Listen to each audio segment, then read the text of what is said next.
So hello guys, आपका हमारे YouTube channel पे स्वागत है। तो गाइस, इस वीडियो में हम स्टार्ट करने वाले हैं क्लास 10th का एक बिल्कुल नया चैप्टर, मैथ्स का चैप्टर नंबर 4 क्वाड्रेटिक इक्वेशन। तो ये वीडियो इंट्रोडक्शन वीडियो होने वाली है, तो इसको ज़रूर स्टार्टिंग से लेकर लास्ट तक देखते रहना ताकि आपका बेस बिल्कुल क्लियर हो जाए। तो सबसे पहले हम इसका बेस देखें तो ये बिल्कुल 2 चैप्टर की तरह है, बस इसमें कुछ 2-3 चीज़ें नहीं आ गई हैं।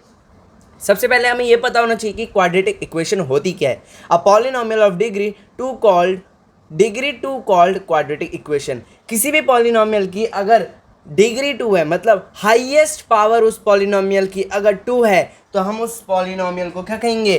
Quadratic equation. डिग्री क्या होता है? जैसे कि यहाँ पे एक एग्जाम्पल लिखा है, तो ये standard form of quadratic equation है। तो इस पॉलिनोमियल को अगर आप देखोगे तो यहाँ पे 0 पावर है, 1 पावर है और 2 पावर है। तो हाईएस्ट पावर कितनी है? 2 है, मतलब ये क्वाड्रेटिक इक्वेशन है। अब यहाँ मैंने ब्रैकेट में लिखा है कि a is not equals to 0। तो इसका मतलब क्या है? इसका मतलब है कि अगर a जो है वो अगर 0 कर दिया तो क्या यहाँ पे ये दोनों मल्टीप्लाई होकर पूरा 0 नहीं हो जाएगा और x की पावर 0, x की पावर 2 नहीं रहेगी, ठीक है। तो अब देखो, जैसे कि यहाँ पे अगर a, मैंने वही पूरी इक्वेशन लिख दी, अगर a को मैं 0 रख दूंगा तो ये मल्टीप्लाई करके 0 हो जाएगा। अब ये क्या एक पॉलिनोमियल नहीं रह गया, ये एक लीनियर इक्वेशन रह गई। तो यहाँ पे क्वाड्रेटिक इक्वेशन नहीं है, तो यहाँ पे 0 नहीं होना चाहिए। ए की जगह पे, बी की जगह पे हो चलेगा, सी की जगह पे हो चलेगा। अब to solve a quadratic equation we have 3 methods. अगर हमें एक क्वाड्रेटिक इक्वेशन को सॉल्व करना है तो हम पे 3 मेथड है: factorisation method, completing square method और क्वाड्रेटिक फार्मूला। तो यहाँ पे मैंने क्रॉस का साइन लगाया क्योंकि ये वाला जो है आपके सिलेबस से कट चुका है और ये दोनों आपके आएंगे। Factorisation method middle term splitting होता है, जैसे कि आपने देखा होगा कि ax², ये एग्जांपल ले रहा हूँ, चलो एग्जांपल दूसरा लेते हैं, 2x² प्लस 6x² प्लस 0। तो इनको हमें 2x² क्या करके मल्टीप्लाई करके 0 आ रहा है। तो वैसे एक क्वाड्रेटिक इक्वेशन बनेगी नहीं क्योंकि हम इसको मिडल टर्म स्प्लिट नहीं कर सकते, पर जब हम इसको 2 में कर देते थे, x प्लस 0, याद आ रहा है, तो इसको हम मिडल टर्म स्प्लिट कहते हैं। अब क्वाड्रेटिक फार्मूला इसमें बिल्कुल नया है आपके लिए, तो वो आज हम इसमें समझेंगे, ठीक है।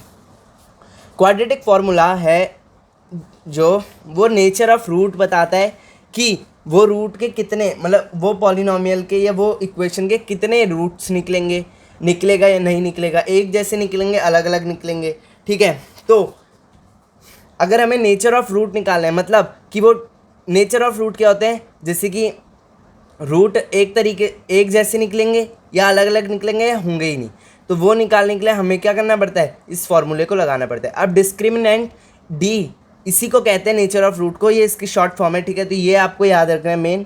कहीं पर अगर आपको क्वेश्चन में पूछ ले कि what is the nature of root of this polynomial, तो आपको ये फॉर्मूला लगाना है और निकालना है।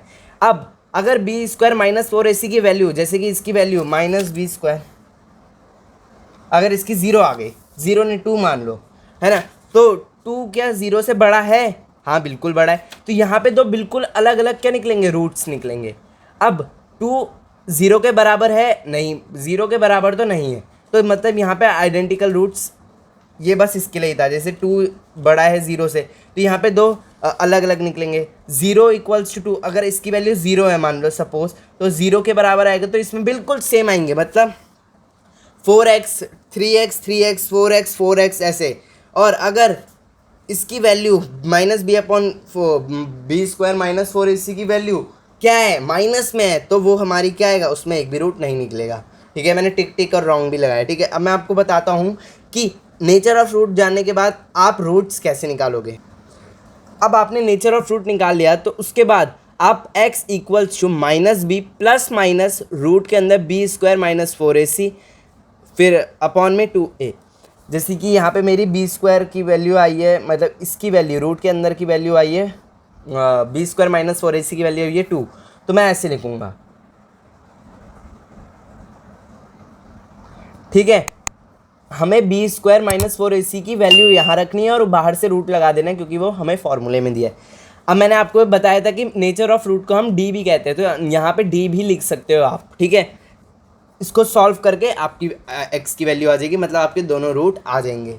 तो आई होप आपको ये वीडियो में बेस समझ आया होगा इस चैप्टर का। तो वीडियो अच्छी लगी तो लाइक करना और चैनल को जरूर सब्सक्राइब करना अगले पार्ट के लिए, एक्सरसाइज 4.1 के लिए। तब तक ले take care of your and your family. Bye bye.